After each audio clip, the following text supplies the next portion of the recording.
Let's be honest, if you're a guy and a sorority moves in next door, would you really be that mad? I know, I wouldn't. Yeah, no, no, yeah, no, no, yeah, no,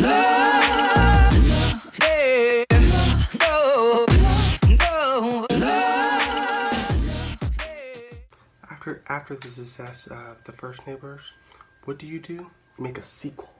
And that's what they do. They make a sequel to actually a pretty good movie. Um, I think the movie started off very strong, very funny. I was laughing, chuckling. It was nice to see Seth Rogen and Rose Byrne's characters interact. They're a very funny couple. In the movie, they're a very fun couple. They have really good chemistry, and the little girl is even cute. I think it's the same little girl too, which is actually pretty cool because she's a very cute little girl. Um, and the supporting characters are very funny. Zac Efron's character who comes back is also, he's not funny, but he's pretty cool. I guess he wasn't funny in the first one in my opinion either, but he's actually bringing some nice charisma to the group. Um, and overall, I think this movie was a pretty solid film. Chloe Moretz's character, she's tired of going to douchey frat parties, so she said, let's make a sorority. So they end up moving next door to Seth Rogen's character and Rose Byrne's character. I can't remember their names I can't remember their characters' names, but for the sake of this review, I'm just gonna call them Seth Rogen and Rose Byrne. Anyway, um, Seth Rogen and Rose Byrne, they're trying to sell their house, and so politely they tell the sorority, can you guys just chill with the parties, just for 30 days until we move out, But this is where the movie kind of lost me. I feel like Chloe Moretz's character was actually being kind of a dick, and they try to make you feel sympathy for her, but she's actually kind of an asshole. I had no sympathy for this character whatsoever. They try to say, oh, I had no friends in high school and I want to go to college and I want to, live it up, have friends and all that stuff. I get that, but you don't have to be a bitch about it. And that's what I felt like she was. She was being a bitch about it. She wanted to have her way or the highway. The movie just basically doesn't really use smartness, I feel like. And if that's a word, I don't know. It's not really smart. It's just you turn your mind off and laugh at it.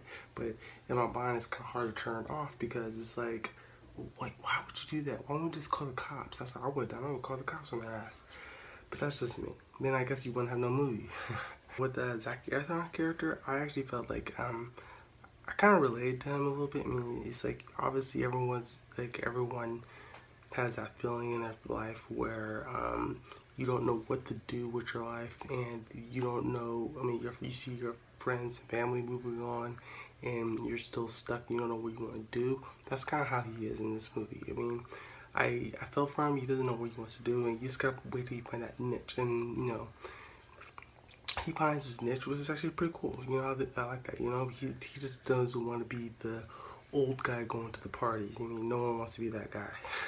So it's pretty cool that he helps Seth Rogen's character.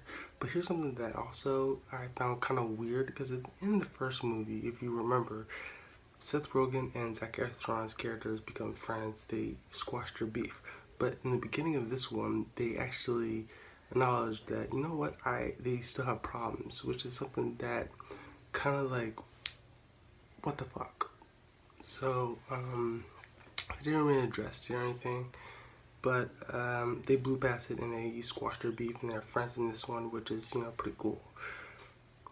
Overall, the movie is really good. I liked it. I enjoyed it. There are very funny parts in the movie. There's pretty parts in the movie where I felt like that's going too far and the girls are being very inconsiderate and they're being assholes. But again, the movie, there are funny scenes and there are kind of like what the fuck moments. But again, Zac Efron, Rose Byrne, and Chloe Moretz did a fantastic job. If you like the first one, you're definitely going to like this one.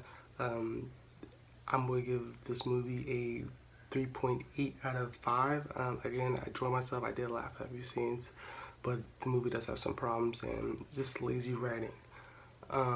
Now, if you're still watching this, I'm gonna give you a spoiler alert. But if you're done, if you don't want to be spoiled, leave, then come back, watch, listen to the spoiler that I have to say. Now, I'm spoiling things. Now, there's a scene in the movie where the girls, they decide, you know what, we're gonna sell weed at a tailgate party, okay, to pay for the rent, because they didn't pay for the rent, they're done, and that's it, the end of it. Now, Seth Rogen and Rose Byrne and Zac Efron, they say, you know what, we're gonna go and steal the weed from them, and they won't be able to pay for the rent. Now, this is something I had a problem with. If they knew that they were selling weed at this tailgate party, no one else is going to be selling it because the shorty stopped them, and they're selling this huge pound of weed. I would have just called the cops on them. They get in trouble because clearly they're selling, illegal stuff, and they'll get in trouble. They won't be even pay the rent, and that's the end of it. That was in a movie, roll cut. That's something I feel like they should have done, and they didn't do. That's Seth Rogen and Rose Byrne's characters being stupid morons. So again, it was funny to watch. It was funny to see that scene play out, but again, it's just I wish they would have used the brains. Anyway, so you guys like this review, like, comment, and subscribe, and peace out, cause I'm out.